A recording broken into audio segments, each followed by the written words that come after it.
Salut à tous, aujourd'hui, hop, vidéo sur la Librand 17. Hop, voilà. Alors, Librand 17 FP, FP pour Foamposite. Et en fait, son petit nom, c'est la Graffiti. Donc, Librand 17 Graffiti, première petite chose que j'ai remarqué tout de suite quand j'ai récupéré la paire. Alors, je mets ça comme il faut. Hop, j'espère que ça va être... Voilà, ça se voit. La Librand, donc, FP. La boîte est un petit peu plus longue. Je vais regarder si c'est plus haut aussi ou pas. Ouais, il y a bien 5 mm de différence au niveau hauteur de boîte. Donc la boîte de la Galaxy, de la FP, est quand même un peu plus grosse. Faut dire que la paire en impose. Donc, à l'origine, paire hommage à la Librand 4 Graffiti. Il y a eu la Librand 15 Graffiti que j'ai raté, que je n'ai pas. Et petit problème qui est toujours le même. Je pense que c'est le Knitposite ou je pense que c'est la matière. Le blanc n'est pas blanc. Alors là, à la vidéo, il va vous paraître blanc, mais à l'œil, je pense que c'est l'éclairage qui fait ça. Mais malheureusement, voilà, on le voit d'ailleurs, on le voit dans les élastiques. Les élastiques qui sont là, elles sont blanches, voilà. Et la matière qui est là, non. C'est un blanc cassé bizarre. Et ça, malheureusement, j'espérais vraiment qu'il le corrigerait. Parce que depuis la 15, on n'a pas un blanc qui est blanc. Qui est 100% blanc, on va dire. Voilà. C'est un blanc jaune. Donc ça fait pas sale, hein, ça passe. Mais c'est pas un blanc full white, quoi. D'ailleurs, on le voit de suite. Là, malheureusement, si. Voilà, vous avez les élastiques et le passant du lacet du bas qui est blanc, et la chaussure, le Knitposite en lui-même qui ne l'est pas. En parlant, puisqu'on y est du Knitposite, du fait qu'on a le renfort en Foamposite sur le bas, et bien ici, ce n'est pas collé. C'est juste un petit peu rembourré, mais on n'a pas de partie collée comme sur la 17 classique. On retrouve bien sûr, hop, le col avec le grand scratch et le logo qu'on avait sur la 4. Alors autant il me semblait que c'était marqué Zoom sur la Librand 4, faudrait que j'en sorte une à l'occasion. Mais là, si vous arrivez à savoir ce que c'est, ce que ça veut dire, eh ben, chapeau, parce que moi j'arrive pas à lire. Je suis désolé, hein. Pourtant j'ai des lunettes, hein. Mais là, je ne sais pas.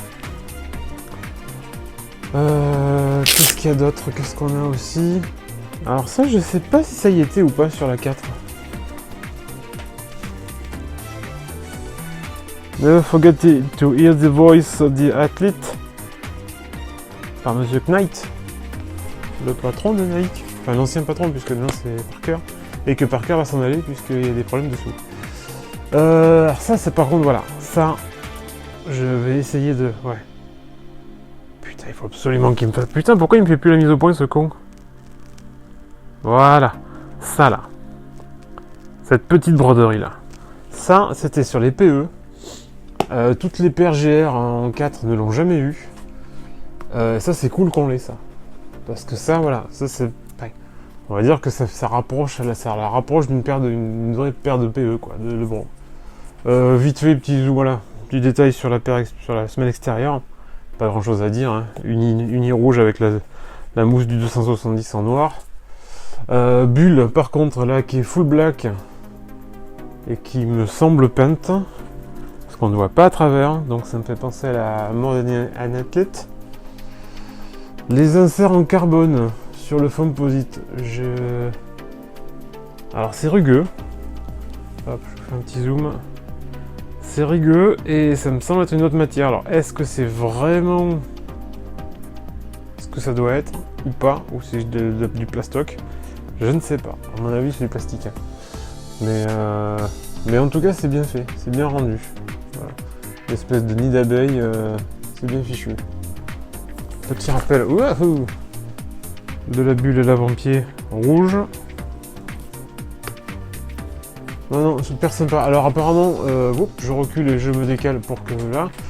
Donc il va y avoir normalement 2 petits coloris en plus. Je vous cache pas que la bleue me fait grave de l'œil. La rouge, pas tant que ça. Mais la bleue, ouais. Putain, la bleue dans ce coloris là, avec ce gris et ce burgundy là, ce lit de vin, il est magnifique. Ce petit rouge foncé, enfin rouge cramoisi ou bordeaux. Là, on sait jamais, les couleurs ils changent tout le temps de nom. Celui-là, ouais, celui-là il claque. Donc celui-là, je pense qu'on va essayer de le choper. Là, on a la même, tiens, je vois là. Hop, le petit rappel à l'arrière. Donc on a le petit rappel Witness. On avait sur la 4. Donc ouais, une paire hommage bien fichue. Alors par contre, ce qui est con, après, c'est le marketing qui veut ça. Mais autant avec le Libron Watch sur la 15, ça avait été super bien marketé, le storytelling était bon, les paires il fallait les choper, c'était chaud mais il fallait les choper hein, soit les jours de match, soit elles étaient rééditées, enfin il y avait du restock, mais le truc avait été bien foutu. Enfin, au départ j'avais râlé parce que c'était que pour les US, du fait justement qu'elles sortaient ce qu'on appelle en prime, donc les soirs de match. Et qui c'était au lancement du match qu'il fallait cliquer sur l'application Sneakers aux US. Mais finalement en Europe ça s'était plutôt bien géré et je crois qu'il y a sur l'ensemble des paires, hop, je vais me décaler mais je vais les mettre là, on en avait eu quand même une grosse majorité. Je crois qu'il n'y en avait que 2 qui n'étaient pas sortis, il me semble que c'est la 95 et la Vintage Box qui n'étaient pas sortis en Europe. Mais après on avait eu toutes les autres, dont les 2 coloris de Diamond Turf. Donc pour cette année-là, ça avait été bien fichu. Pour la Libron 16, c'est un peu passé comme ça là. Voilà, on vous les envoie, alors que la saison a été classique. Bizarrement, ouais, je sais pas. Au niveau de Libron Watch, ça a été bizarrement géré. Alors et cette année, voilà, il n'y a même plus mention du Libron Watch. Enfin quoi que ce soit, donc en gros ça passe complètement comme ça. On dirait que soit plus personne n'en a rien à foutre, soit éventuellement c'est peut-être l'Europe aussi qui est mal considérée là-dessus, et donc il n'y a pas de marketing et puis tout le monde s'en fout. C'est très bizarre au niveau gestion. Autant oui, j'avais râlé il y a 2 ans sur la gestion au niveau de la 15 parce que c'était très compliqué à attraper au départ. Mais au final, ça s'était plutôt bien passé. Autant là, je sais pas, j'ai l'impression qu'avec les années, les Libron Watch, voilà, ça passe un peu à l'as. Alors des paires rétro et des paires comme ça, on va continuer à en avoir, mais il n'y a plus ce lien, il n'y a plus ce truc. Bon, c'est un peu dommage. Voilà donc le tour d'horizon que je pouvais vous faire sur la Libron 17 Foamposite Graffiti. A plus, ciao ciao.